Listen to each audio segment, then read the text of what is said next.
Lepo pozdravljeni. Koordinator Levice, gospod Luka Mesec, je obljubil, da bo prišel in vas pozdravil in povedal, kaj namerava Levica na področju skrbi za starejše, pa je nažalost zadržan na kolegiju predsednika Državnega zbora. Tako da bo njegovo vlogo opravil njegov kolega Simon Maljevac, pa kar prosim. Ja, Biserka, hvala za besedo. Najprej dobrodošli.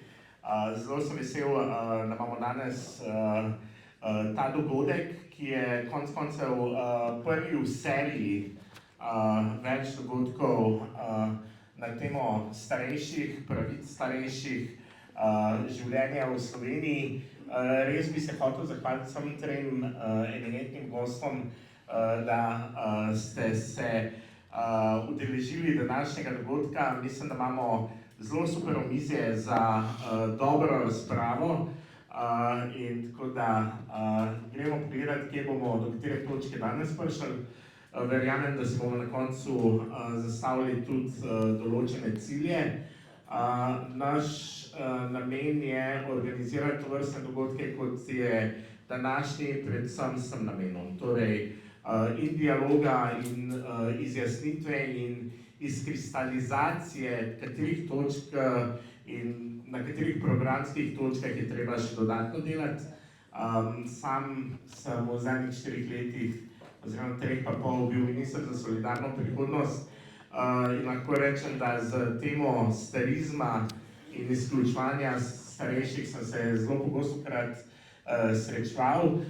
Nažalost je to tema, ki je še vedno pozabljena oziroma nevidna in vedno, ko govorimo o starejših, pogostokrat govorimo samo o skrbi. Ne govorimo pa dejansko o življenju in pravicah in mislim, da je to ena osnovna sprememba, ki jo moramo narediti in kaj dejansko pomeni vključevanje vseh v družbo. Tako da je to mogoče za kratek uvod z moje strani. Zdaj bom predal besedo Biserki, da nas vodi naprej skozi današnji dan.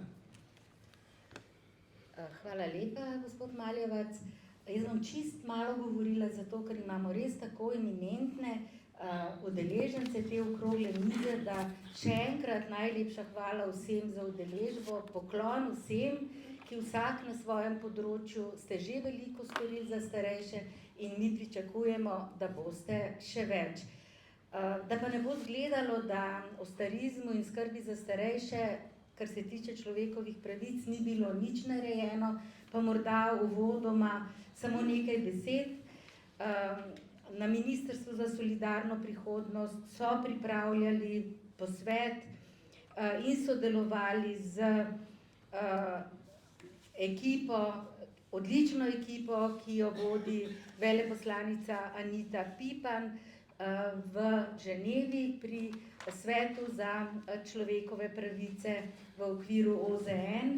Tako da imamo tudi madridski akcijski mednarodni načrt, imamo tudi zelo staro neke vrste deklaracijo o pravicah starejših in ne nazadnje po tem madridskem srečanju so tudi v Sloveniji pripravili, jaz sem to prav potegnila ven iz zelo prašne garaže, da se vidi, da imamo strategijo dolgožive družbe.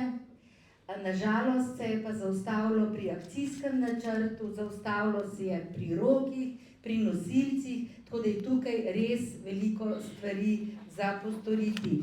Bistveno pa je, da danes damo besedo starejšim, da se sliši glas starejših, da odpremo razpravo, da bodo starejši lahko sami odločali o lastnem življenju, imeli možnost izbire, in da se bomo zavedli raznolikosti populacije starejših, to je od 65 do 110 že danes.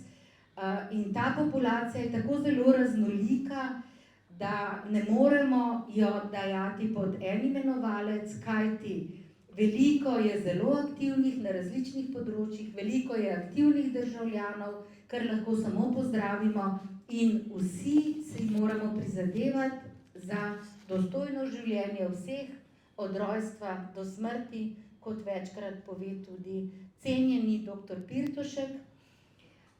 Ne bom govorila o starizmu oziroma staromrzništvu, ker boste o tem govorili verjetno vsi govorci, in tudi ne o demografiji, ki se jo zelo zavedamo, kajti smo izredno starajoča se družba in število starejših nad 80 let bo leta 2050 že, da ne bom povedala napačne številke, okoli 230 000. Veste, kako velika številka je to, zato to ni samo ranljiva skupina prebivalstva, ampak je to velika skupina, katere pravice moramo upoštevati na vsakem koraku. Najprej bi rada, ker nisem imela še te prilike, čestitala profesorju dr. Zvezdanu Pirtošku, znanemu nevrologu, ki ga verjetno vsi poznate, ki je ne samo odličen zdravnik, ampak tudi zelo aktiven član civilne družbe, zelo aktiven v 2 nevladnih organizacijah, v Spominčici in Trepetliki, in morda ne veste, ampak tudi on je kandidiral za varuha človekovih pravic. Žal ni bil primeren, pa ne bomo zdaj o tem, bomo enkrat drugič na drugi okrogli mizi govorili o dostojnem življenju in dostojni smrti in bom imel tam kar veliko zapovedati, ampak bil je pa prvi Slovenec, ki je uspešno kandidiral za neodvisnega izvedenca za pravice starejših oseb pri Svetu Združenih narodov za človekove pravice. In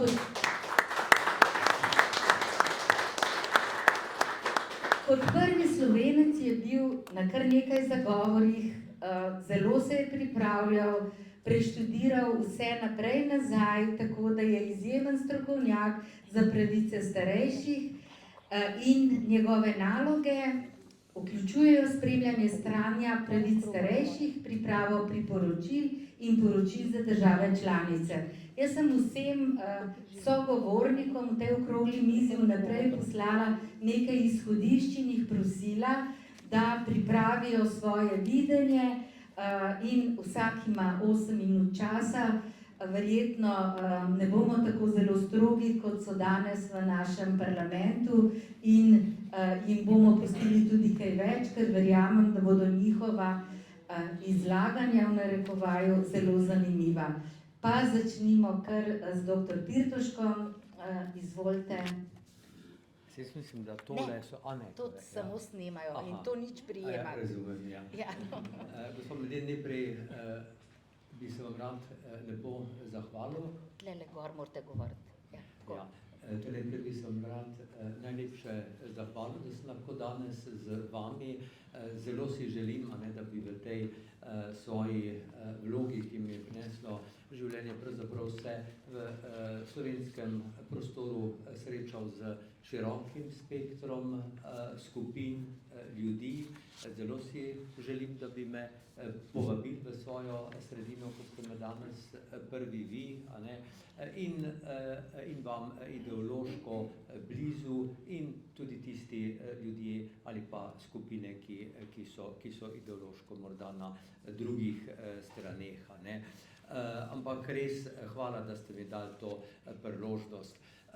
Za začetek moram seveda reči to, da je mandat neodvisnega strokovnjaka je seveda po definiciji mednarodni pa neodvisen, kot že beseda pove, tako da jaz ne morem zastopati ali pa govoriti nič v imenu Slovenije ali vlade ali kakšne ideologije, temveč delujem v okviru načel torej Organizacije Združenih narodov, pa tistih, bom rekel, univerzalnih človekovih pravic in to moram priznati, da mi je kot zdravniku, ki pomaga ljudem ne glede na barvo kože, na spolno orientacijo, na vero, zelo, zelo blizu, da mi je dana torej priložnost v takem kontekstu delovati. Ne.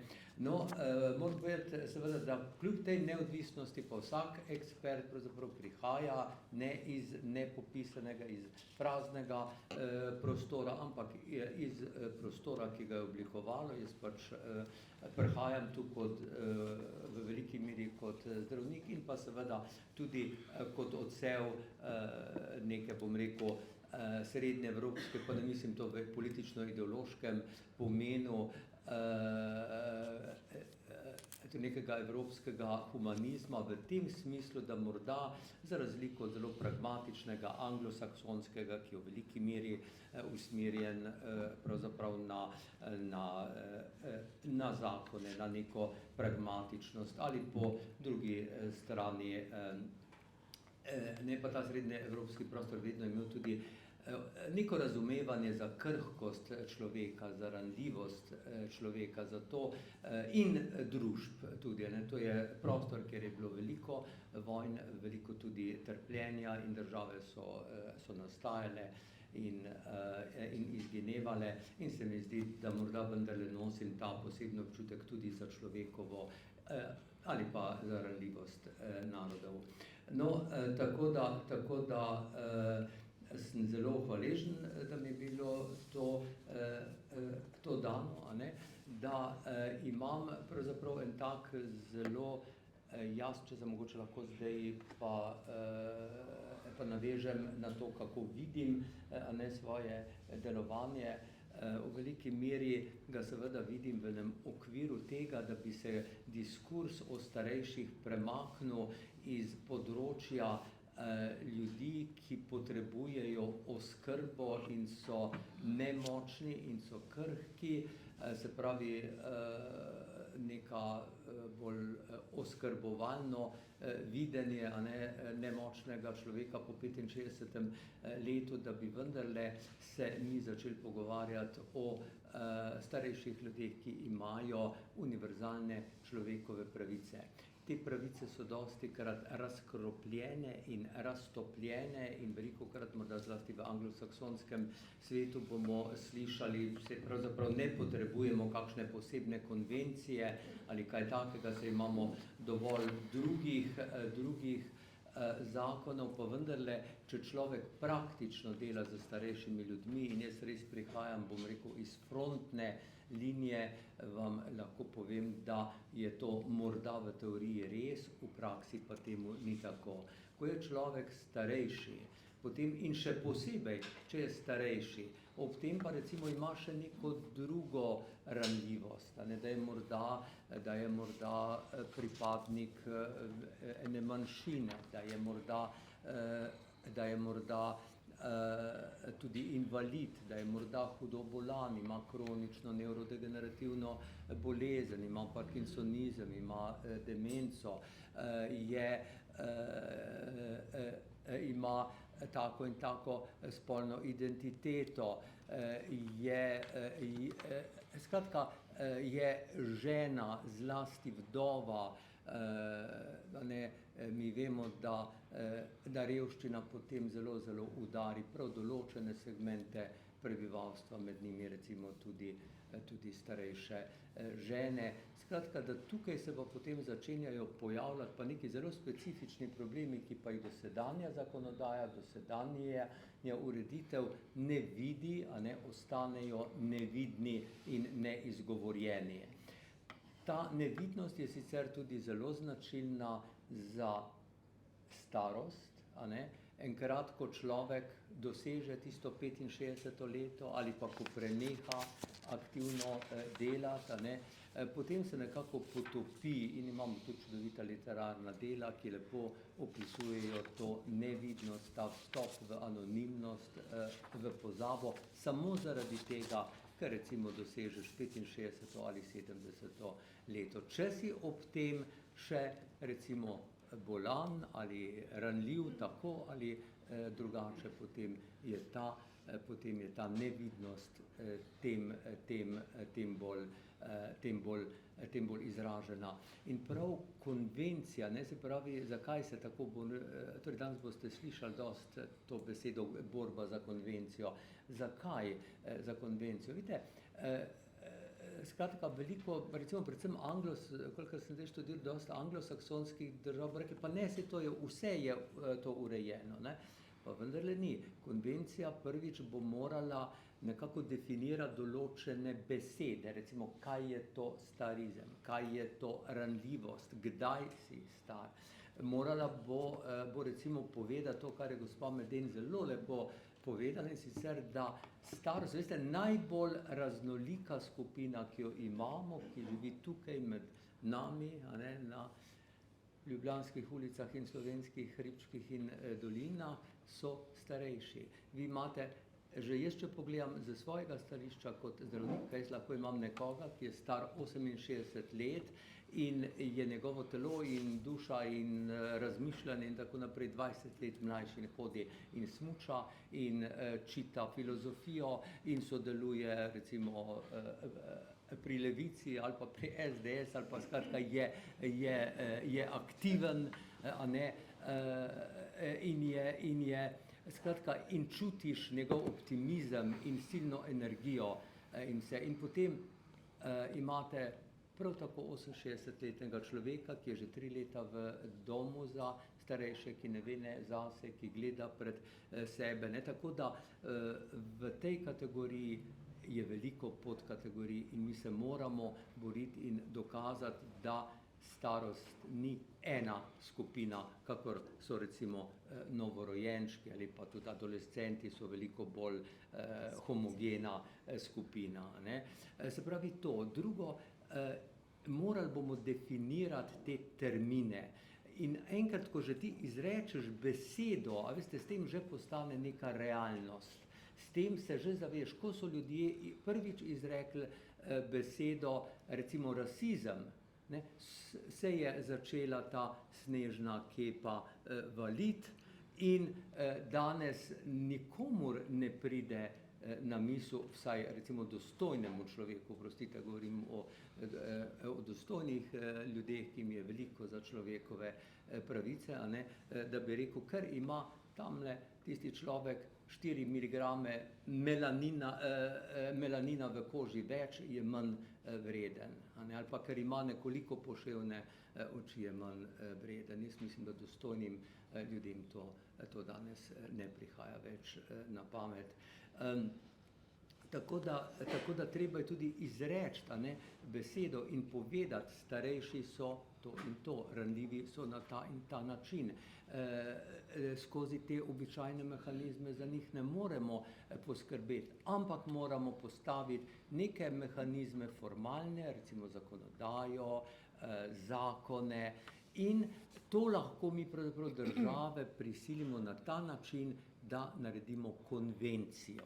Ne, in najprej ena pomembna naloga mojega mandata bo tudi to, da bom prepričeval države, a ne, in jaz vidim 3 skupine držav so. Ene, ki so močno čutijo potrebo za konvencijo, da se govori o starejših, da se definira pojme, da se sprejme zakone, kako jim aktivno pomagati. Zanimivo, v teh državah so v veliki meri tudi južnoameriške države, one so šle skozi trpljenje diktatur in dobro vedo, zato je njihov pristop nekoliko drugačen od ostalih, je zelo čustven, je zelo revolucionaren, z pesmimi, z sindikati, tudi poslušati njihove specialne reporterje, jaz jih rad poslušam, veste, ker so polni enega čustva, polni nečesa, kar želijo pokazati iz svojega trpljenja in svoje zgodovine.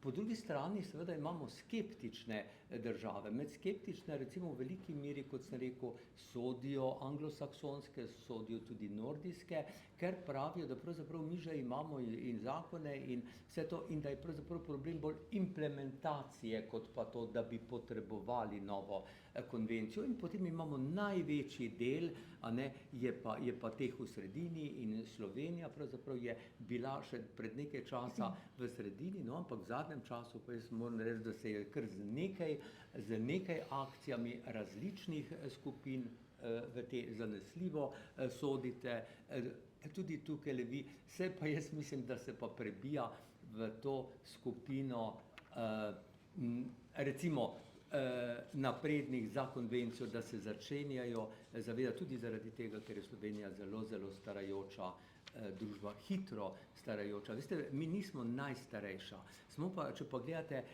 kako krivulja narašča, smo pa ali pa še pred nekaj leti smo bili morda še vedno najhitreje starajoča, čeprav kako prehajamo v to skupino 80-ih. Gospa Meden me bo opozorila, ko bo 8 minut, ne? Oziroma je že, ja, tako da bom tu končal, vse pa se boste še vključeval, je tako. Bi pa rada, ne, nič ni treba tam, če lahko. Rada bi povedala, da Slovenija je v zadnjih letih v jedrni skupini držav, ki si zavzemajo za konvencijo. In med temi državami so Argentina, Brazilija, Filipini, Gambija in Slovenija.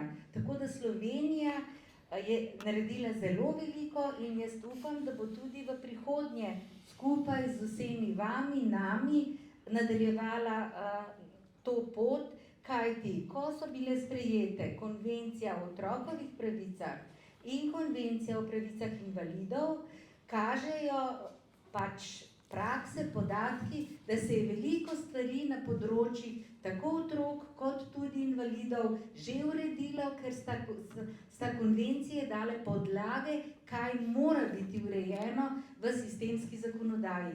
Zato predvidevamo, da ko bi imeli konvencijo o pravicah starejših, bi bila tudi ta en velik, grd izraz bom uporabila, push za vse tiste, ki se sploh ne zavedajo, da so pravice starejših kršene, da imamo starizem na vseh področjih življenja in dela.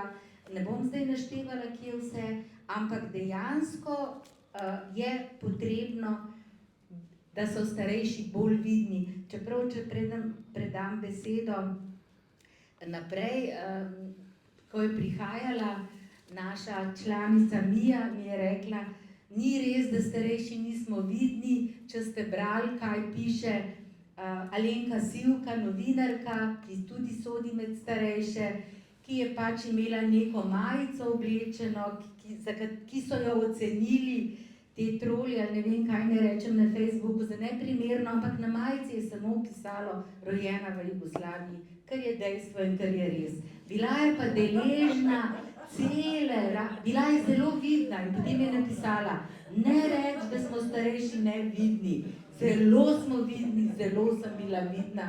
In to je dejstvo, tako da samo končala, ampak si želimo biti starejši vidni na vseh področjih. Zdaj pa predajam besedo dr. Simoni Drenik, pravnici, strokovnjakinji mednarodnega prava, strokovnjakinji z področja človekovih pravic, ki je februarja 2026 nastopila svoj mandat, za kar ji tudi iskreno čestitamo, čeprav je teh čestit bila že deležna na mnogih koncih, ker je zelo, zelo aktivna in sprejema nevladne organizacije, hodi po Sloveniji in je res aktivna na področju varovanja človekovih pravic. Verjetno pa bo kaj več povedala o tem, kaj se je dogajalo v uradu varuha v prejšnjih letih, ker so poročila zelo povedna in so tudi podlaga za njeno delo, tako da ji kar predajam besedo. Izvolite. Ja, hvala lepa za čestitke, hvala lepa za vabilo. Ja, pravice različnih ranljivih skupin ali pa segmentov družbe so veliko tudi specifične, zato je pomembno, da jih naslavljamo tudi takole ločeno. Danes govorimo o pravicah starejših in ja, varuh to skupino že leta obravnava tudi kot s posebno pozornostjo, tudi glede na številke, na procent starejših v družbi, ko smo slišali, se večja, se povečuje, 1/3 prebivalstva, več kot 1/3 prebivalstva ne bila do leta 2030 starejša od 65 let v Sloveniji. Ne? In tega se treba zavedati, se ne sme zanemarjati, jasno pa je, da to ni homogena skupina, kot smo danes že slišali. In tukaj ne povem, da smo že pred približno 2 letoma pri varuhu zaznali potrebo, da tudi ozaveščamo o tem, kaj so pravice starejših.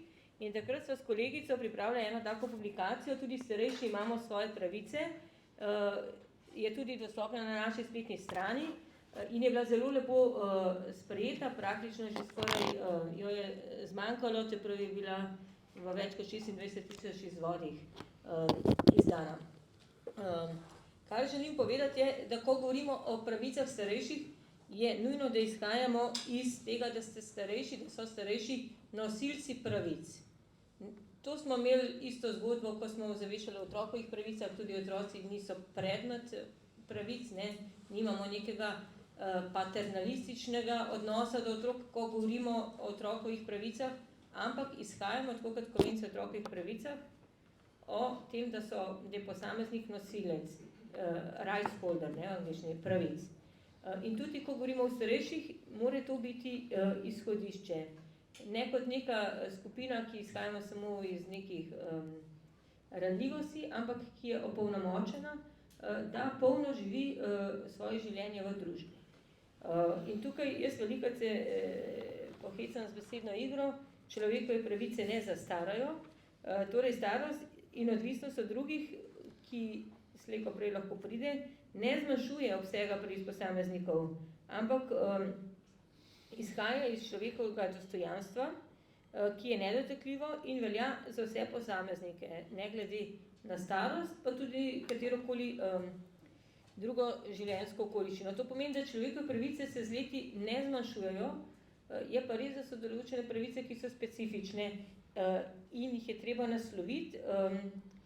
Namreč izzivi, s katerimi se starejši soočajo, se zelo jasno vidi, so sistemske narave in poganja jih prav to, kar smo danes večkrat slišali, starizem, ki deluje nekako na 3 ravneh, kot notranji, medosebni in pa institucionalni izziv, torej na teh 3 ravneh, pa dodala bi še širšo družbeno raven. In prav starizem, to si moramo priznati, je eden temeljnih vzrokov kršitev človekovih pravic starejših. Nanaša se, pri varuhu ugotavljamo, da starejši pogosto naletijo na težave pri dostopu do pravic zaradi zapletenih upravnih postopkov, dolgotrajnega odločanja in neenotnih praks različnih organov. Več let opozarjamo, da digitalizacija javnih storitev, ki sicer prinaša učinkovitost, hkrati lahko tudi poglablja razlike in razlike v prebivalstvu, vključno poglablja izključenost starejših, ki nimajo bodisi digitalnih znanj ali pa dostopa do tehnologije. Na te sistemske težave jasno kaže tudi statistika obravnavanih pobud pri varuhu. Beležimo namreč visok delež utemeljenih pobud v primerjavi z drugimi področji, in sicer na področju socialne varnosti, zdravstvenega, pokojninskega in invalidskega zavarovanja, ki se zelo pogosto dotikajo uresničevanja konkretnih pravic. Ne gre namreč za posamezne odklone, ampak za ponavljajoče se sistemske probleme. Zato govorim, da je treba iz sistemskega vidika to nasloviti. Zdaj, kakovost življenja starejših dodatno zaznamuje tudi osamljenost, socialna izolacija, tveganje revščine. Tudi to vprašanje potrebuje, da ga naslovimo z vidika pravic posameznikov, In lahko rečem, da Svetovna zdravstvena organizacija prav to osamljenost opredeljuje kot tretji steber zdravja. Torej, poleg telesnega in duševnega zdravja, ker raziskave kažejo, da dolgotrajna osamljenost zdravju škoduje v toliko meri kot naprimer 15 cigaretov na dan, oziroma v Sloveniji se dolgotrajno osamljenost počuti zaenkrat še relativno malo ljudi, glede na druge statistike iz Evrope, pa vendarle ne rabimo čakati, da padamo v neke slabše trende. In zato je potrebna razprava. Zanimivo je, da imamo seveda v resoluciji o duševnem zdravju v Sloveniji osamljenost opredeljeno in prepoznano kot problem, sploh pri starejših, ampak v akcijskih načrtih pa ne prepoznavamo nekih konkretnih aktivnosti. Torej, imamo deklaratornost, nimamo potem konkretnih ukrepov. Zdaj, velikrat me vprašajo, ali kako vidim mogoče ustanovitev varuha pravic starejših ali kakšen podoben institut. Tukaj moram povedati, da smo že 2 leti nazaj pri varuhu organizirali v okviru festivala za 3. življenjsko obdobje okroglo mizo, kjer smo naslovili vprašanje ustanovitve zagovorništva starejših. Pogovarjati se moramo predvsem z starejšimi, kakšna oblika je najbolj primerna, da bo najbolj učinkovita. Zdaj, moje razmišljanje je, da je smiselno, da je vsekakor potrebno nekaj narediti na tem področju, da to kažejo in naši stiki s starejšimi, naši obiski v domovih starejših, pa tudi nekakva splošna družbena klima glede na to, da smo vse bolj dolgoživa družba. Ta izraz mi je veliko bolj blizu kot mogoče starajoča se družba in tako naprej.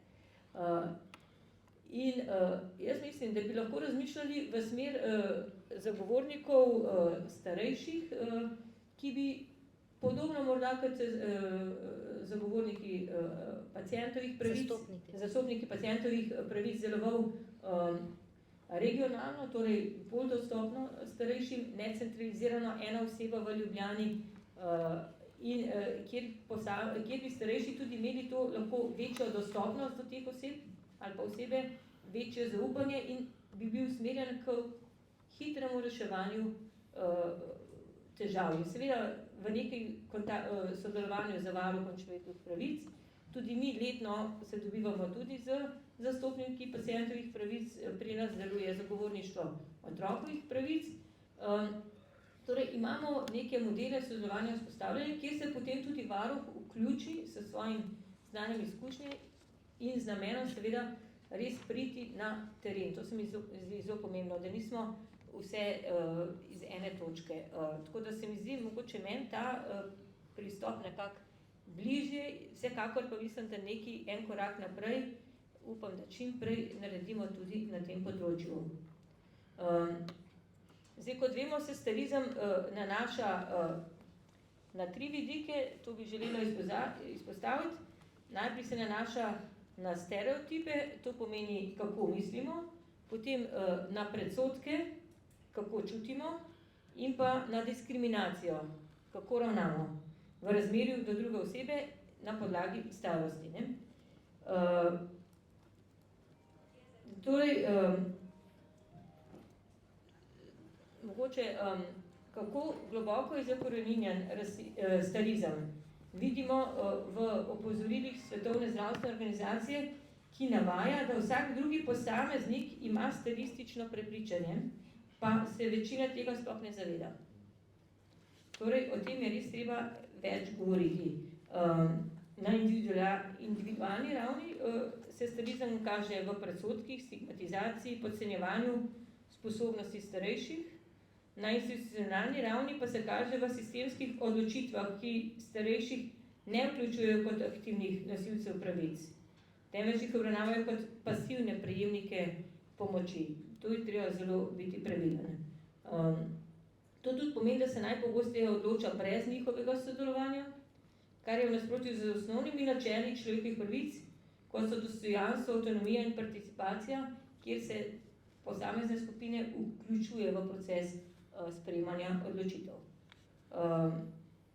Zdaj, mogoče ne povem še zvezno seveda ni neke pravno ali pa tudi strokovnega soglasja, od kdaj govorimo o starejših, ali je to 65 let prej ali kasneje. Vemo, da gotovo se ta prag dojemanja dviga, zdaj govorimo že v pač skupini nad 80 let, nad 90 let in tako naprej. Pa vendarle bi pa rada opozorila, da se diskriminacija starejših ne začenja šele pri 65 letu plus, ampak že pri starejših zaposlenih, starih od 55 do 64 let, ki so pogosto predmet diskriminacije na delovnem mestu ali pa, če brezposelnosti, tudi pri možnosti sploh pridobitve nove zaposlitve. V Sloveniji je v tej starostni skupini, sem si pogledala, zaposlenih okrog 56% ljudi, iz te starostne skupine, v povprečju EU pa jih je 65%. In OECD in Svetovna banka poudarjata, da se podjetja premalo zavedajo pomena zaposlovanja in izobraževanja starejših in da starejšim onemogočajo, da bi se aktivno vključevali v vse procese, ker jim tudi onemogočajo izobraževanje, če šlagali bomo samo še v mlade kadre, pa vendarle sploh Svetovna banka opozarja, da se tudi velik delež potenciala gospodarskega razvoja s tem izgublja. Tako da tukaj je še en vidik, ki mu mogoče dajemo manj pozornosti in si želim, da tudi na delovno-pravnem področju naredimo ta premik naprej. Zdaj pri varuhu mogoče še ena zadeva, opozarjamo tudi na širši družbeni kontekst erozije solidarnosti, naraščajoče individualizacije družbe in pa poudarek na ekonomski produktivnosti, kjer pa dejansko potem te ranljive skupine v družbi, torej če nisem učinkovit, potem pa nimam neke vrednosti, trčijo ob to osnovno človeško dostojanstvo, iz katerega izhaja ves koncept razumevanja človekovih pravic, ki je po mojem mnenju definitivno eno največjih dosežkov naše sodobne civilizacije. Tuk od varuha, mogoče še dve besedi, če mi dovolite, glede konvencije. Namreč pri varuhu se aktivno vključujemo v razprave o konvenciji, namreč varuh je tudi nacionalna institucija za človekove pravice in kot taka sodelujemo na globalni ravni za globalnim zavezništvom nacionalnih institucij za človekove pravice, tako imenovani GANRI, in na evropski ravni z Evropsko mrežo nacionalnih institucij za človekove pravice. Zdaj, obe te mreži, katerih aktivni člani smo, imata posebno delovno skupino za pravice starejših. In tudi mi smo v obeh aktivni in seveda naš glavni fokus že zadnjih nekaj let je opozarjati na to, da ko se pripravlja nova konvencija o pravicah starejših, oziroma kakorkoli se bo že reklo, nismo še niti v tej fazi, da bi vedela, kako bo ime temu mednarodno pravnemu instrumentu, seveda je pa ideja mednarodna pravna pogodba, torej obvezujoči instrument, da se izhaja iz, to, kar sem prej že govorila, iz človekovih pravic, torej iz human rights-based approacha, torej pristopa človekovih pravic in ne iz katerega drugega pogleda, ki pa so tudi prisotni. Mogoče glede splošnega okvira, prva vsebinska pogajanja o konvenciji se približujejo, bojo potekala, se začnejo julija letos v Ženevi. Tudi mi bomo tam prisotni, tudi profesor Pirtošek bo tam prisoten. Upam, da se tudi vidimo na kakšnem sestanku in izmenjamo naša stališča. Nam bi bilo v veliko tudi čast, da posebnemu poročevalcu predstavimo stališče ne le naše institucije, ampak tudi naših evropskih globalnih partnerjev, kjer mi menimo, da izhodišče mora biti dejstvo, da so izzivi, s katerimi se soočajo starejše osebe, sistemske narave in da te izzive poganja starizem, ki deluje na različnih ravneh, ter neenakosti, ki se kopičijo skozi celotno življenjsko obdobje in se lahko povečujejo.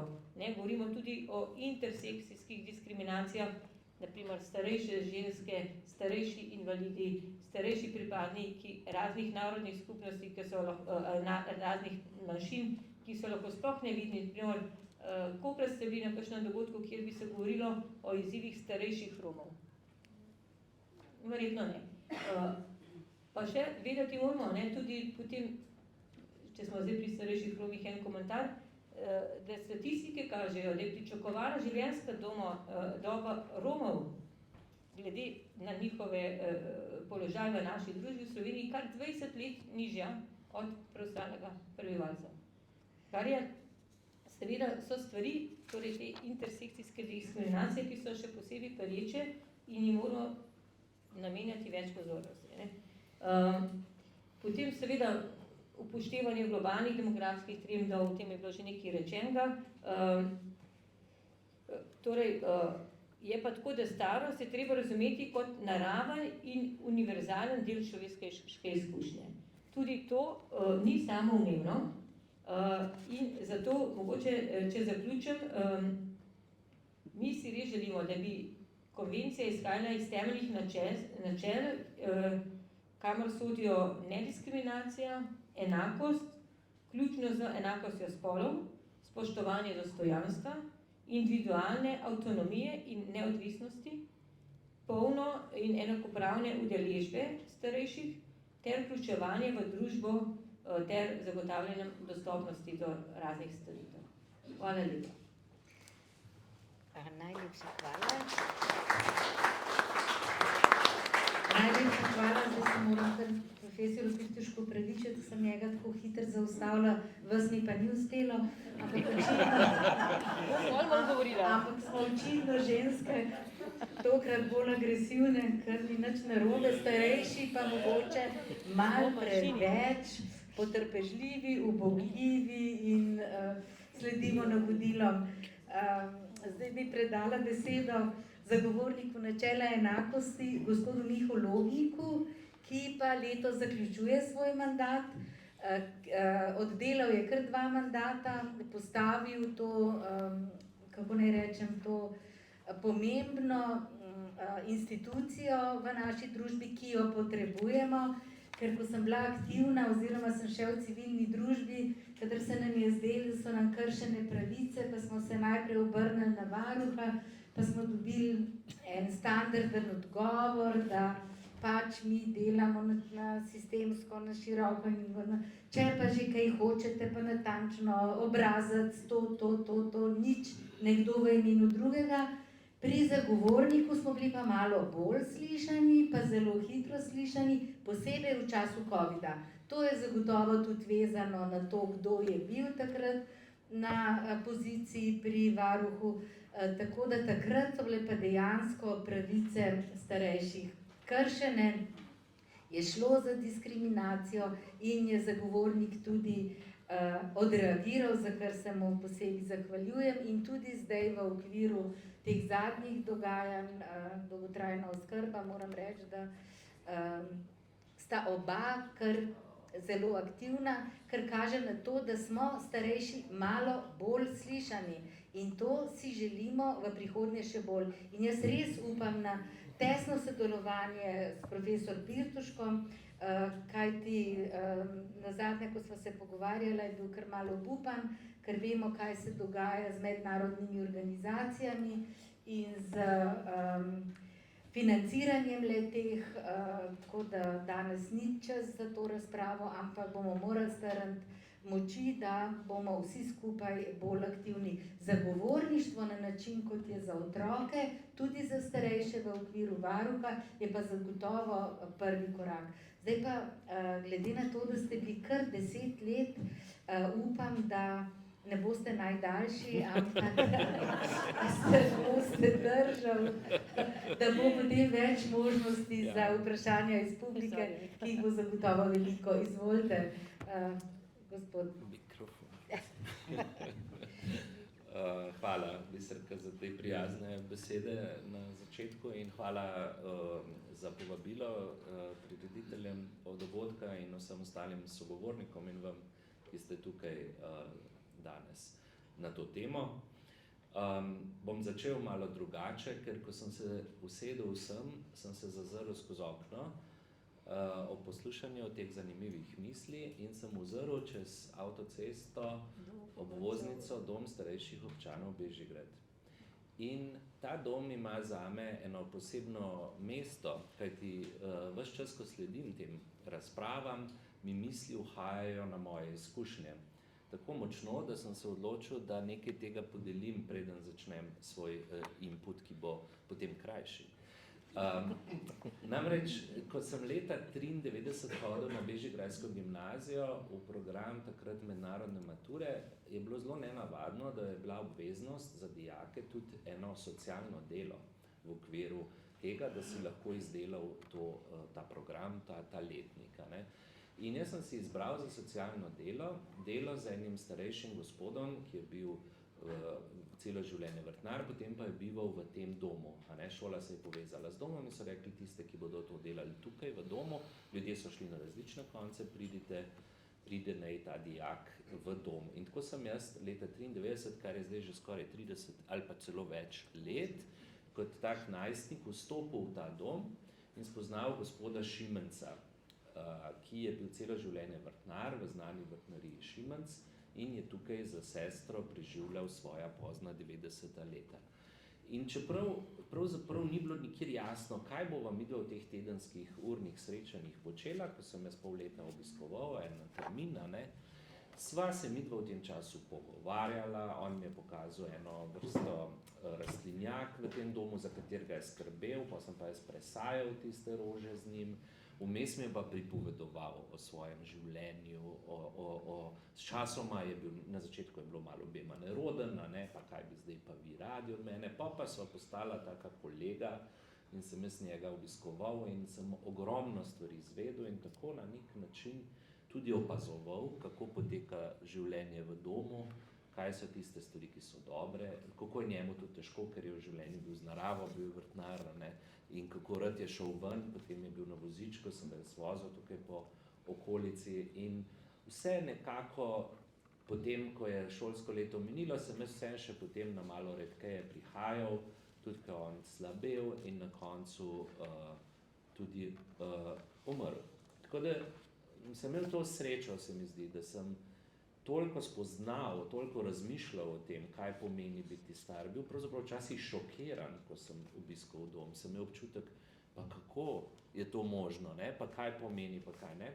Da bi rekel, da bi vsakemu mlademu človeku privoščil v okviru šole namesto kakšne, ali pa seveda, športih, klavirjih in vseh drugih stvareh, tako socialno delo, neko misijo, ker je res neverjetna izkušnja.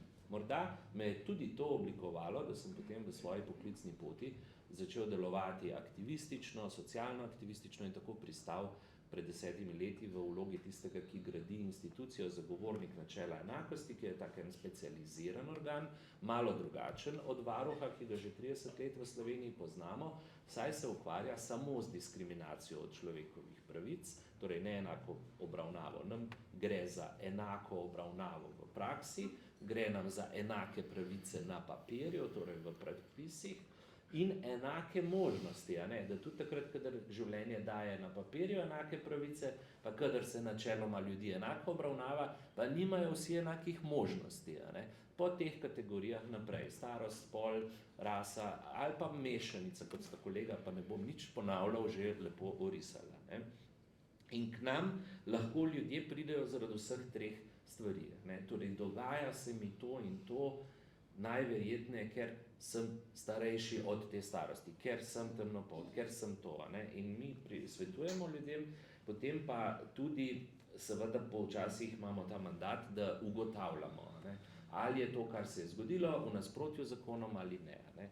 In nekje okrog 10% naših primerov, to je kar veliko, se vrti okoli starosti. In včasih pa kakšnega posebej izpostavimo in tako smo spoznali enega gospoda iz Kamnika, kolesarskega sodnika, zelo agilnega starostnika, ki se je izjemno razburil, da mu je Društvo kolesarskih sodnikov Slovenije z 70. letom prepovedalo, da bi nadaljeval svojo aktivnost kot kolesarski sodnik, ker imajo tako v statutu, so rekli.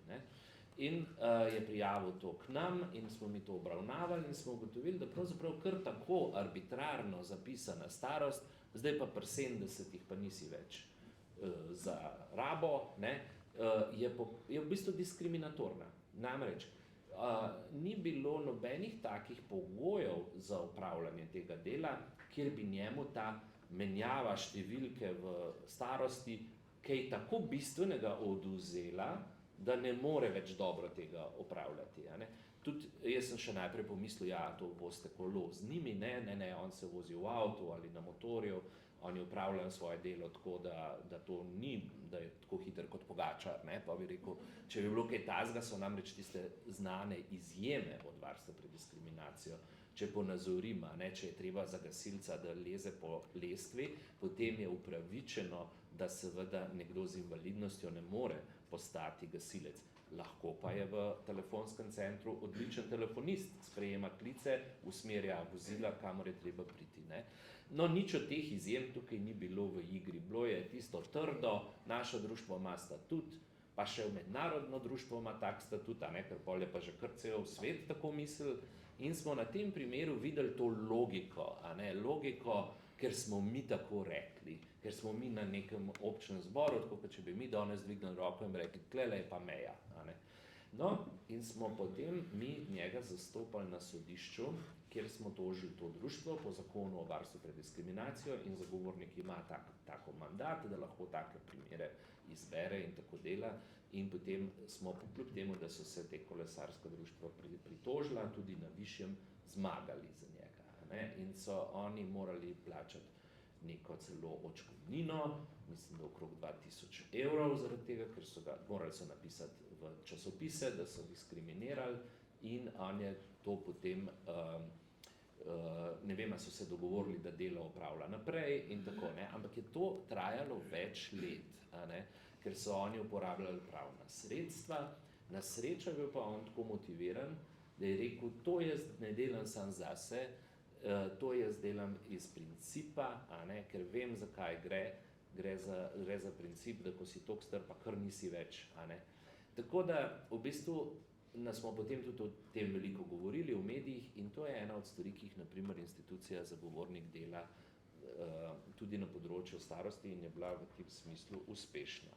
V času korone smo poskušali seveda slediti tem starostniki, ne v trgovine in direktno opozarjati vlado in je kar prisluhnila, ker smo to delali kar dan za dnem, zelo trdo, smo kaj uspeli.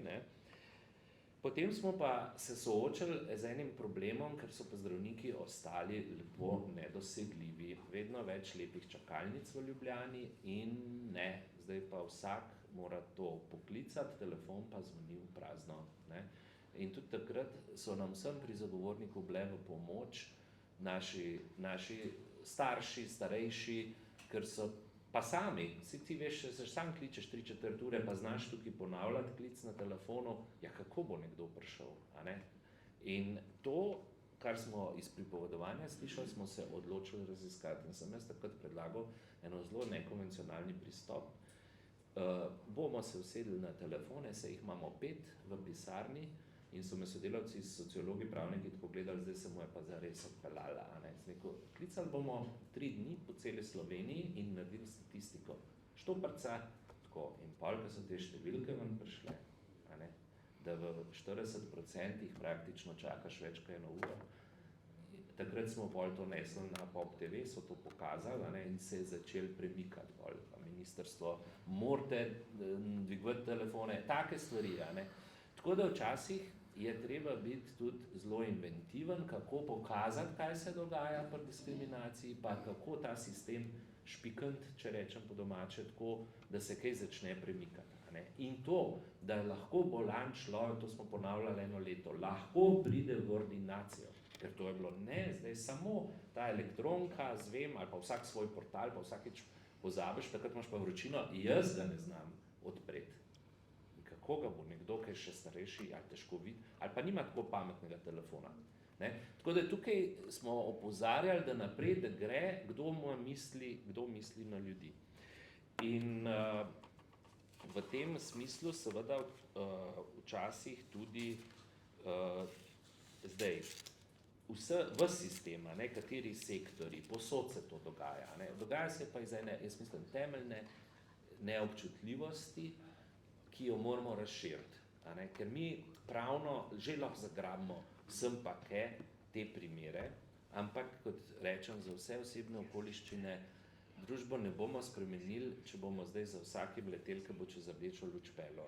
Mi moramo delati na tem, da se zmenimo, da smo vsi bolj varni, če se čez rdečo luč ne pelemo, ker če ne bo en preletel.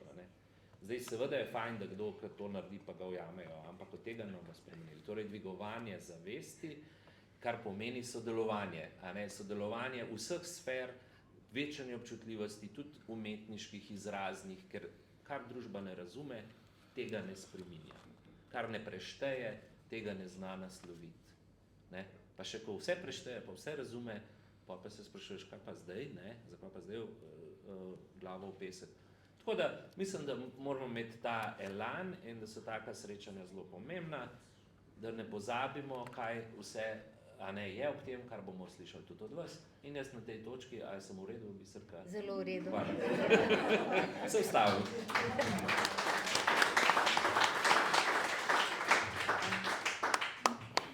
Da še večkrat bi bilo treba kakšne take nenavadne prijeme pri ugotavljanju, ali so pravice kršene, ker zagotovo za digitalizacijo in tako naprej je tega še veliko več. Zdaj pa končno prihaja do besede Simon Maljevac, ki je pa najbolj vroča oseba, kar se tiče pravic starejših do dolgotrajne oskrbe, ki je te dni, ne samo te dni, že kar nekaj časa zelo aktualna, kajti končno smo dobili zakon o dolgotrajni oskrbi pred 3 leti, ga začeli uveljavljati, ampak nič dobrega se ne napiše. Simon Maljevac je pa sociolog, politik in zelo dolga leta že tudi aktivist za varovanje človekovih pravic. Pa prosim, če bi se lahko zdaj pa osredotočil predvsem na to temeljno pravico starejših, to je pravica do dolgotrajne oskrbe. Izvoli. Ja, hvala za besedo. Bi pa vseeno vsaj stavkom začel v povezavi s tem, kar je bilo rečeno, in to je čist osebna izkušnja ukvarjanja, kot je bilo rečeno, s področjem človekovih pravic, da smo kot družba res zanimivi, ker vse tisto, kar je nezaželjeno, zelo pogostokrat potiskamo v polje nevidnosti. In starost in starejši je zagotovo ena izmed takih. Bom kar po domače rekel, dokler je nekdo tam v domu za starejše, pa ga ne vidimo, je v redu. Takoj pa, ko se močneje in glasneje vstopi v javni prostor, pa je zelo hitro lahko problem. Tako da mislim, da vidnost je zagotovo en vidik, in ki je močno povezan tudi z oskrbo, in zato gre takoj na dolgotrajno oskrbo. Mislim, da smo v Sloveniji predolgo čakali za premike na tem področju. Ko sem prevzel ministrstvo in to temo, je bilo jasno, da so pristopi zelo različni, ampak naše osnovno vodilo je, da zagotovimo boljšo dostopnost dolgotrajne oskrbe. Vemo, da to je nemogoče storiti z danes na jutri, je pa nujno, da imamo kot družba plan, in to sem gotov, da smo na ministrstvu naredili. Prvi vidik tega je zagotovo finančna dostopnost. To smo z spremembo zakonodaje naredili, zato je potreben prispevek. Prvega dneva govorim, da brez prispevka dolgotrajne oskrbe ni. To je dejstvo, s tem se moramo soočati, drugega načina ni. In na ta način pa lahko gradimo družbo, solidarno družbo, ki poskrbi za vse. Veste, da smo na domove za starejše dali kapico na stroške nastanitve in prehrane za standardno oskrbo v višini zajamčene pokojnine. Zakaj? Mislim, da mora biti čisto jasen skupen civilizacijski dogovor, če nekdo 40 let dela, si mora s tem vsaj plačati osnovno oskrbo. In šele potem lahko govorimo, da smo dejansko socialna država in mislim, da je to tisti minimum, ne, se predstavlja kot zelo velik uspeh, mislim, da tudi je, tudi kako po tujini so vsi navdušeni, bom kar rekel, lahko povem, da tudi marsikatera država bo in že posnema na sistem dolgotrajne oskrbe, med drugim tudi Hrvaška, o kateri zelo veliko govorimo glede primerjave, pa se tako ministrica za zdravje in minister za delo obrnili name in sem jim tam naredil zelo obširno predstavitev zakona, ki ga bodo posnemali z nadaljnjo zakonsko ureditvijo. Toliko o temu, o sistemu, ki se zelo veliko govori v Sloveniji. Druga stvar, ki smo jo zasledovali, je pa, bomo rekel, tako osebni načrt. To je pa tista osnova osebne odločitve, kakšno oskrbo in v kakšni obliki jo želiš prejemati. To lahko rečem, da je zelo velika težava, tudi sam, ko hodim okoli tudi po domovih za starejše pa še marsikje, se zelo hitro dojema, da vsi drugi vejo, kako najboljš poskrbeti za eno starejšo osebo kot sam. Zelo hitro odrekamo možnost odločitve ali samostojnosti, brez da se vprašamo, ali je to sploh potrebno in kakšni so realni učinki. Mislim, direkt zelo veliko, bom kar rekel, tudi infantilizacije starejših vidimo po terenu, ker ni v redu, ne, torej se ne morejo zase poskrbeti, se ne morejo odločati, se ne morejo nič. In to je osnova, da ko gradimo družbene spremembe in gradimo sisteme oskrbe, da temu ne sledimo.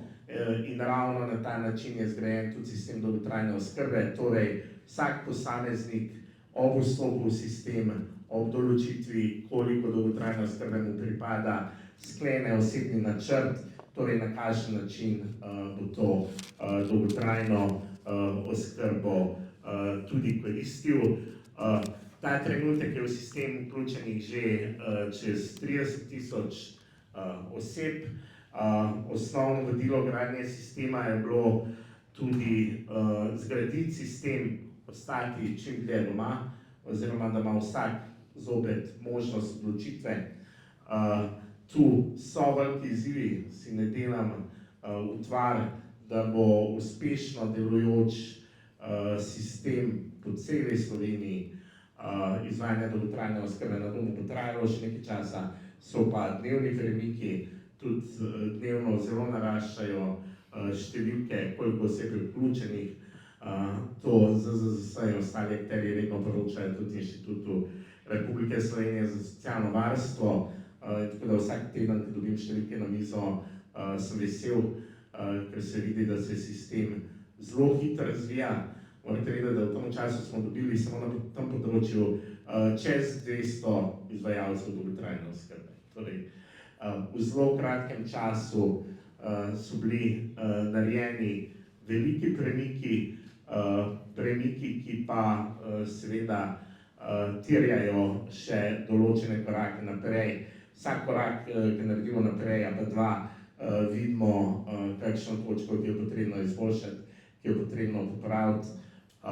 Vedno sem govoril, da dolgotrajna oskrba mora biti živ sistem in bo potrebno še kar nekaj zakonodajnih sprememb, ker šele ko nekaj delaš, sam sem zelo pragmatik, osebnostno, vedno samo gremo delati, pa bomo videli, ko vidiš in naletiš na določeno težavo, izziv, moraš najti način, kako jo popraviti. Tisti, ki delajo v področju socialnega varstva, vejo, da je to zelo kompleksen sistem in je nemogoče, da bi takoj predvidel vse situacije, s katerimi se boš po terenu soočil, je pa nujno, da se gradi sistem, ki je na ta način prilagodljiv. Drugače, kar se tiče dolgotrajne oskrbe na domu, organiziramo redne sestanke z izvajalci na 2 tedna, kjer se dobivamo, pogledamo, kateri so tisti izzivi, s katerimi se soočajo in poskušamo to nasloviti. En vidik, ki se je pokazal kot zelo dober na terenu, je tudi e-oskrba. Mislim, da je to še še ena točka dolgotrajne oskrbe, ki omogoča večjo samostojnost, torej varnost, to so zapestnice ali ogrlice, ki so tudi dobro sprejete, in jaz verjamem, da bomo na ta način še naprej gradili sistem. Sistem moramo graditi pa, kot rečeno, na nivoju samostojnosti in samostojnosti odločitve. Mislim, nikoli, ko gradimo sisteme socialnega varstva, bilo katere ne sme biti ali na točki prisile ali kaj takega. Dostopnost je nujna in ko govorimo o človekovih pravicah starejših, pa mislim, da imamo še zelo veliko narediti. Prvič zaradi tega, ker smo dolgoživa družba, bomo vedno bolj in to nas moramo samo prilagoditi, to je samo nov izziv. Ne pomeni, da je bilo kaj narobe ali kaj takega. Tako da sem vesel, da smo to debato začeli. Sam sem od začetka mandata bil vključen tudi v diskusije glede konvencije, ker na nekih konferencah sem bil glasen mednarodnih in sem vesel, da smo v teh letih prvič uspeli premakniti, da je Slovenija postala glasna in med evropskimi državami redka država, ki je tako glasna, kar se tiče potrebe po temu. In ne samo to, ampak kot je bilo tudi že predstavljeno, da so bili narejeni prvi koraki do neke oblike dokumenta, ki je nujen in se veselim prihodnjih korakov na tem področju. Sem bil v redu časovno? Hvala lepa. Res je, starejši smo gradili socialno družbo, socialno državo, solidarnostni sistem, ki smo ga ustvarjali, za njega prispevali. Zato se bomo morali v prihodnje boriti, da se ta solidarnost ne bo umaknila temu neoliberalističnemu kapitalizmu in temu hlepenju po dobičkih in jaz, ampak moramo ostati solidarna družba tudi naprej, ker vemo, koliko ljudi živi pod pragom revščine, koliko še posebej starejših žensk je zelo revnih, pa so pretiho, zato je prav, da te posamezne segmente, o katerih smo govorili, kjer je veliko problemov, vsakega posebej javno izpostavimo, o njih govorimo in skušamo skupaj stvari premikati. Zdaj pa je že zadnji čas, da besedo dobite vi, ker zagotovo imate kakšno vprašanje. Tamle vidim gospod Evo Tomič, ki je tudi, ko sem včeraj brala stvari, ena od, kako naj rečem, krivk za to, da se je dr. Pirstušek opogumil in kandidiral, tako da Eva, izvoli. Pa se boš sama predstavila, prav? Najlepša hvala, draga gospa moderatorka in draga sokrivka. Jaz sem se zagrebla za besedo, ker bom nažalost morala iti na drugo obveznost, ampak sem res se hotela oglasiti in odzvati na te zelo zanimive in tudi spodbudne misli. Najprej bi se pa rada zahvalila Levici za to okroglo mizo, ki odpira zelo potrebno debato. Ko je govoril zagovornik o svoji izkušnji, sem se spomnila na en afriški pregovor, ki gre nekako takole, da kadar umre stara oseba, da je to tako, kakor kadar pogori knjižnica. In ta pregovor se mene zelo dotaknil, ker veliko pove. Zelo se strinja z varuhinjo, da se ta starizem začenja že v času, ko smo delovno še aktivni. Zdaj bom kar izhajala tudi svoje lastne izkušnje, letos bom dopolnila 60 let. In veste, ko sem bila mlada punca, so me na sestanke jemali v glavnem zato, da sem tam pisala zapisnike. In mislim, da se to mladi punca tudi še danes dogaja. boh ne dej, da bi kaj rekla, a ne, na teh sestankih. Zdaj, ko sem pa na drugem robu tega spektruma svoje kariere, me pa na sestanke niti ne vabijo več. Ja, in se razmišlja, zakaj je temu tako. In moj odgovor je, da zato, ker je pri nas družba v bistvu zelo hierarhično organizirana. In kar pomislite, koliko starejših oseb se spomnite na kakšnih vodilnih položajih. Mala, ne. Tukaj se mi zdi, da tiči pravo vprašanje, zakaj starejši ne pridejo do teh mest. Že je neka nevidnost. Še bolj pa starejših žensk. No, to je itak, ja. To sem hotela prispevati. Varuhinja je omenila pričakovano starostno dobo Romov. Jaz bi dodala, da prav enako, pa bo kar počakala, da me sliši varuhinja, hvala Simona, ker bi res da slišiš, da zelo enako, da je pričakovana starostna doba za duševne invalide pri nas prav tako 20 let manjša. In s tem prehajam na poziv glede izvajalcev, da se mi zdi, da bi ta sistem, zdaj res izhajam iz sistema za invalide, da bi ta sistem mogel biti v javni domeni, ne privat. Pa se boste razumeli. No, in hvala še enkrat za to lepo priložnost. Hvala.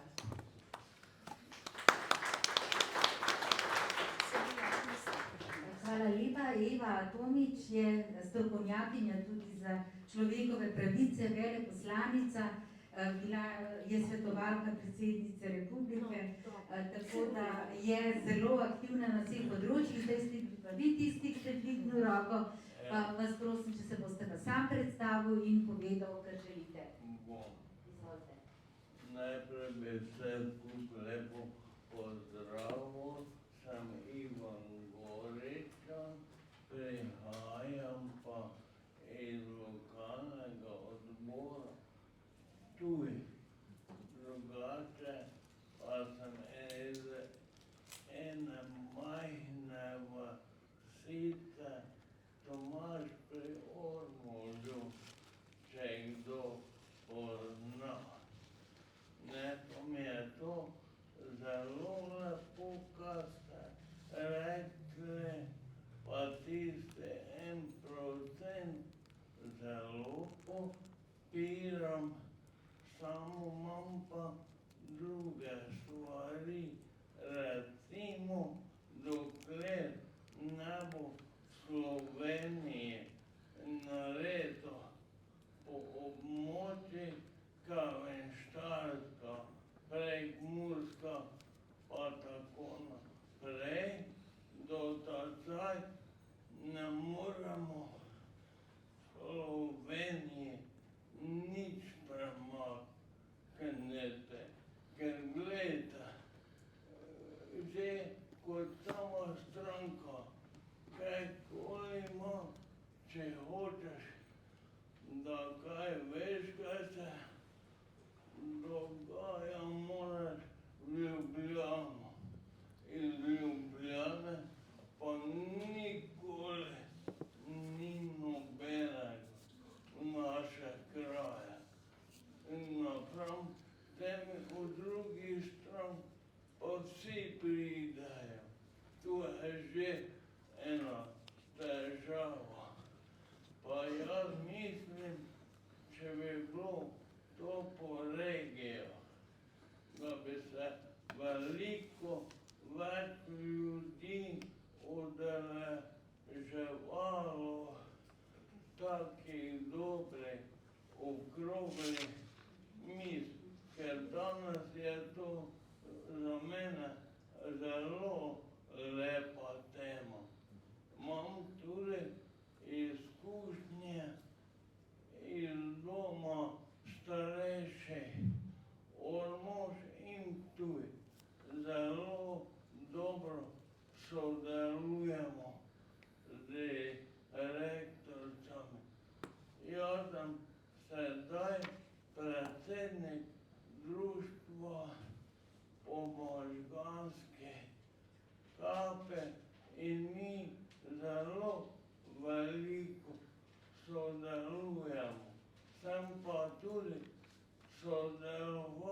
klub CVB Pomožganske KPK v uri Soči zvezo, ne.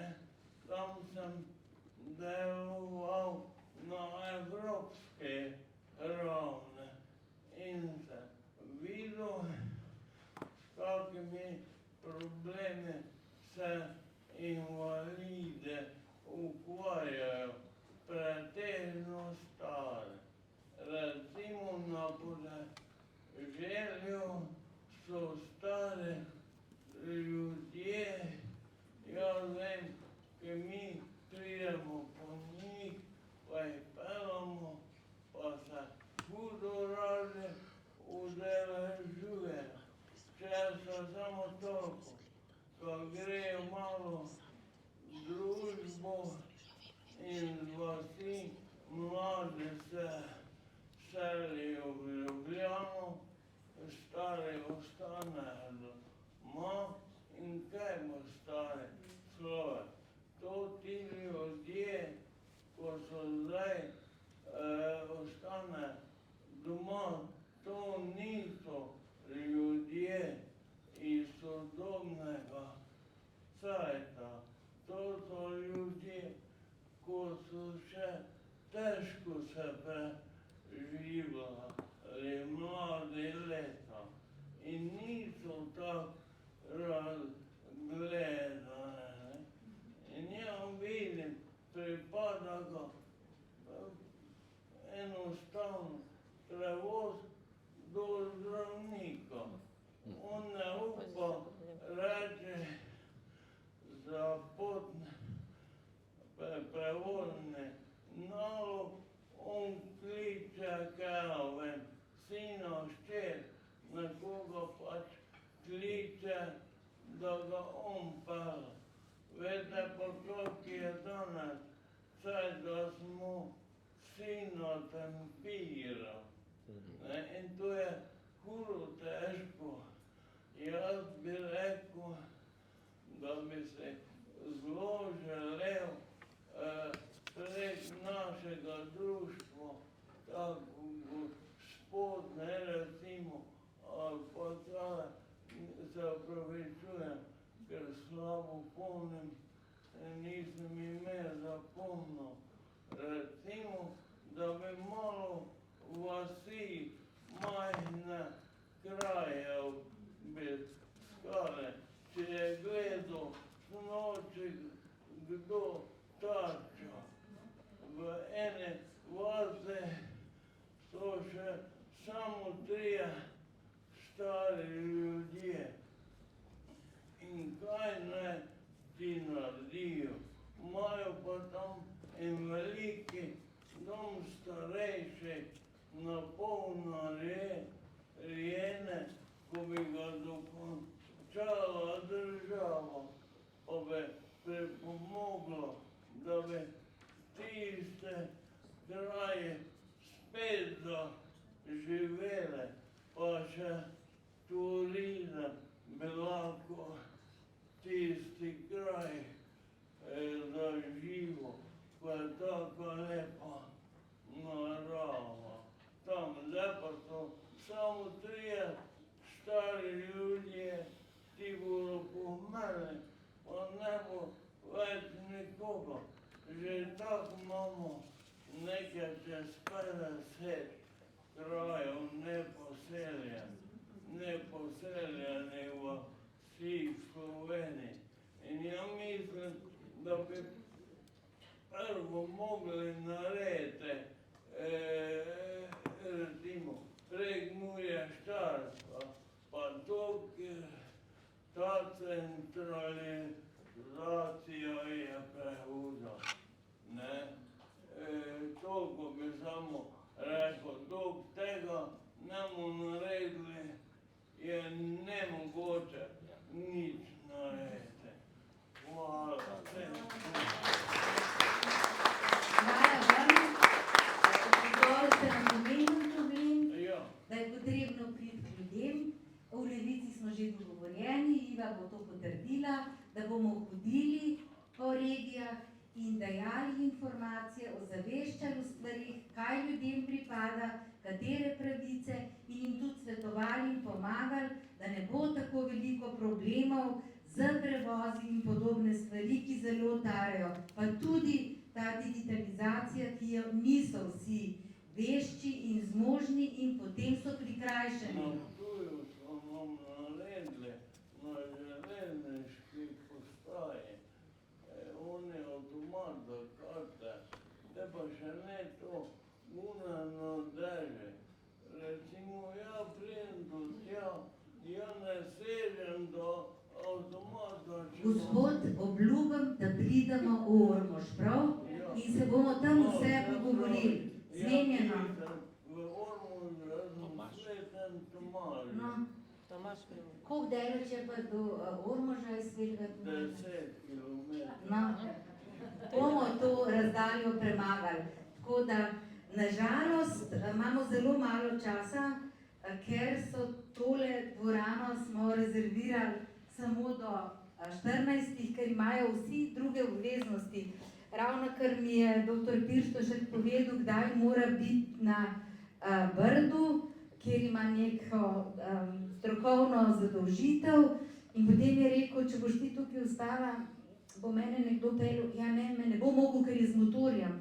Tako da z motorjem se ne bo peljal na Brdo, ga bom jaz peljala, ampak če poskušamo zaključiti, nekako damo zaključek tej naši okrogli mizi z vsega tega, kar je bilo povedano. Definitivno potrebujemo, to, kar je tudi gospod rekel, nevladne organizacije, društva, to vaše društvo poznam in je izjemno dobro in po celi Sloveniji deluje in zelo pomaga bolnikom po možganski kapi, zato si moramo prizadevati, da bodo te nevladne organizacije, ki so v pomoč, ne samo invalidom, tudi starejšim, še naprej živele in lahko delovale, ker to je eden od predpogojev za dostojno življenje, kajti vsi si zaslužimo dostojno življenje. Eden od zaključkov mora biti, da je potrebno krepiti glas starejših. Starejši moramo biti slišani vedno in povsod in s pomočjo tako institucije varuha kot zagovornika, pa tudi določenih političnih strank, ki se zavedajo, da socialna država ni nekaj slabega, ni nekaj, kar je potrebno zbrisati, ampak jo moramo krepiti zato, da bomo ohranili solidarnost in enake pravice za vse, ne glede na debelino denarnice.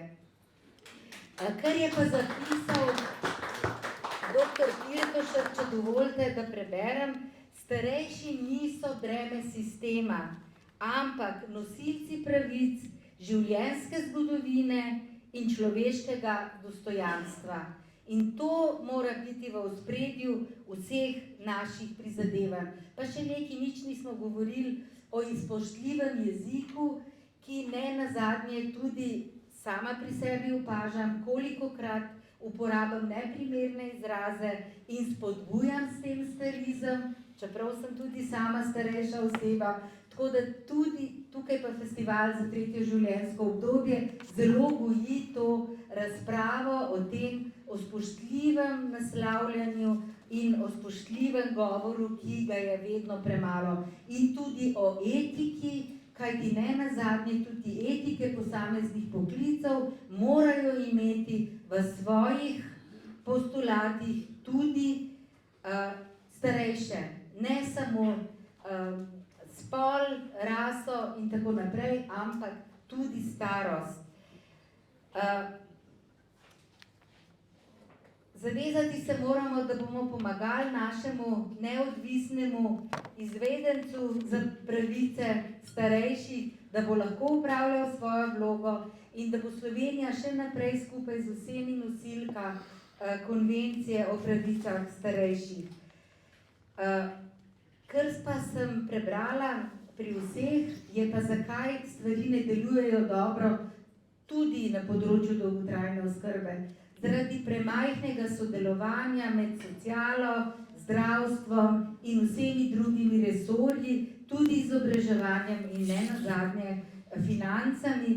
tako da tukaj pa moramo biti vztrajni in zahtevati, da ne zmanjka denarja vedno za starejše in da ne ukinjamo sistema, ki smo ga začeli vzpostavljati, ampak ga skupaj popravimo, ker vemo, kaj ni dobro, kaj je potrebno spremeniti, predvsem olajšati postopke starejšim in predvsem starejše z analognimi načini ozaveščati o njihovih pravicah in jim pomagati, da jih bodo lahko koristili. Seveda pa regionalizacija, tako kot je omenil nazadnje gospod, je nujno potrebna in bomo se trudili v to smer. Kaj sem pozabila?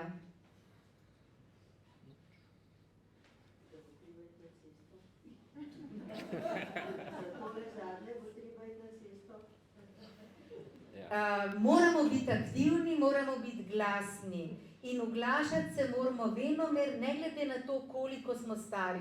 Ker to, če gledamo te socialna omrežja, kjer, ko se izpostaviš, ko želiš biti aktivni državljan, pa ti pišejo, da si bojiš parcelo na pokopališču, temu se moramo upreti in biti glasni v naših zahtevah. Prvič, da nas spoštujejo, drugič, da nam omogočajo, da koristimo naše pravice, ne glede na to, ali smo stari, bolni, invalidi. Kajti starost, tako kot je napisal profesor Pirtošek, ni diagnoza. Ko si enkrat star 80-85 let in zboliš za pljučnico, je logično, da se pljučnica zdravi. Se strinjamo? Ne pa, da ravno te dni me je klicala gospa, ki so jo poklicali v bolnišnico, zaključili bomo z umetnim hranjenjem vašega očeta, ker nimamo nobene možnosti več, da ga pozdravimo. Ampak kljub temu pa človek mora dostojno preživeti tudi zadnje dneve, ne biti lačen, ne biti žejen in ne trpeti bolečine. Ampak to bo pa naslednja okrogla miza o diskriminaciji na področju zdravstva, za katero bomo rezervirali veliko časa in veliko večjo dvorano, povabili tudi eminentne danes prisotne, da si bodo zabeležili in ne bo treba vsakemu posebej uveljavljati postopkov. A me lahko kdo na hitro dopolni s kakšnim zaključkom? Gremo naprej. Najlepša hvala vsem vam. Midva s profesorjem, jaz bom voznica, tako kot so sopotniki pa prostoferji, tako da vključite se v te nevladne organizacije, da boste pomagali voziti tiste, ki nimajo možnosti, da gredo do zdravnika ali pa do trgovine ali pa do gledališča. Tako da veliko dela nas še čaka in bomo aktivni, bomo poslušali, bomo se odzivali in skrbeli za to, da nam bo vsem bolje.